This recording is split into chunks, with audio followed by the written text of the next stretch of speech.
Welcome back to the Takeout Political Panel time. You know I love it. Former Michigan Republican Congressman Peter Meijer and Democratic strategist Cameron French. I want to play for you sound today from Capitol Hill about the settlement of the IRS lawsuit by the president against his own government and this idea of a weaponization fund to compensate victims of Biden lawfare. Please listen to this array of sound.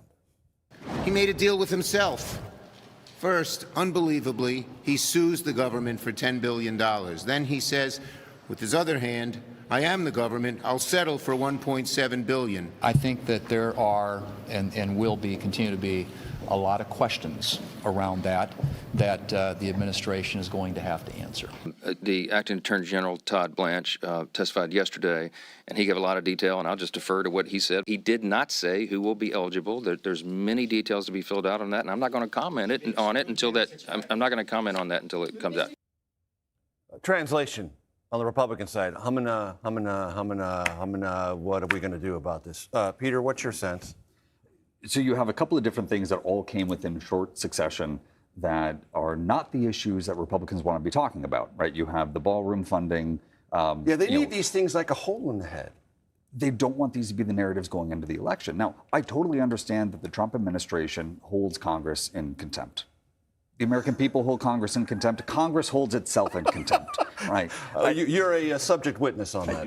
There's a lot of self-loathing go around, but at the end of the day, there are some things that the president is going to need to pass, and there's a lot of areas where even recalcitrant members could easily get on board. The challenge is the news of the day and what is being talked about, what this administration and you've got to get this stuff out of the way before they can get to that stuff they can vote for. No, because there's important things coming up in the new reconciliation bill. I mean, additional funding to replenish our interceptor stockpiles, building out our defense industrial base. I mean, talking about $50 billion between Defense Production Act and Office of Strategic Capital funding. Like, these are transformational, important things for the good of the country that I'm glad the administration is working on, but we're not talking about that right now, and we should be. Cameron?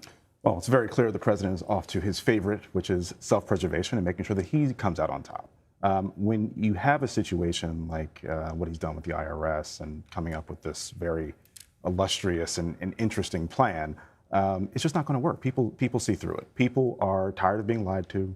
They see him reaping millions and millions and millions of dollars for his own personal aggrandizement, and it's not tackling the issues. So I think we actually have some agreement here. If they focused on the issues that people want to hear about, reducing costs, bringing down gas prices, it would make a difference.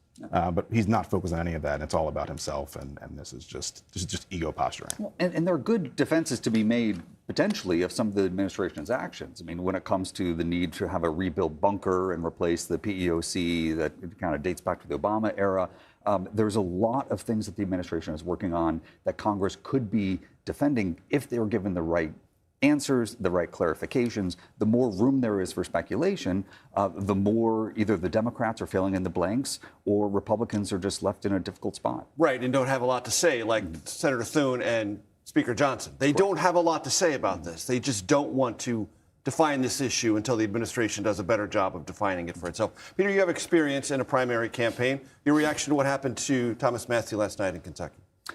Thomas is a friend. I've respected his votes in some places. I've been frustrated by his votes in other places. The reality is that our politics are highly nationalized. And on the Republican side, Donald Trump is the leader of the party. And how principled you may be, how your votes may cast, when it comes time to cast an up or down vote, it's usually not just one thing. It's people can find a million reasons to love you and a million reasons to hate you. And when you get into those crosshairs, it can be challenging. I know that the Trump administration has been very effective at instilling discipline within the party, and they've been very effective. I mean, James Blair has run some fantastic, smart operations. Former head of legislation at the White House, now the campaign leader in the midterms. Cameron, you got the last word on this. You got about a minute. As a Democrat, I imagine you're happy to see Republicans spend whatever amount of money they want to spend against each other. Tens of millions of dollars on a race that the president won by some 35 points, which is insane, really, the fact that they had to spend that kind of money in a primary. You have a situation where big night for the president's ego, but doesn't really do much on the electoral side. Math doesn't change. President's still unpopular and trending in the wrong direction. You've got other issues that voters want to hear from. He's talking about a ballroom that's going to be $1 billion investment, but doesn't really do anything to drive down prices. This is a time where the president has clearly lost the ball and is focused more on himself, which is not a surprise given what he's been doing over the last couple of years. But it's very, very clear that it doesn't change the electoral politics come November, and Democrats are still ahead on a generic ballot, up by 10. Cameron French, I told you get the last word. Indeed, you have. Peter Meijer, always great to see you. Thanks so much for coming in. Appreciate it.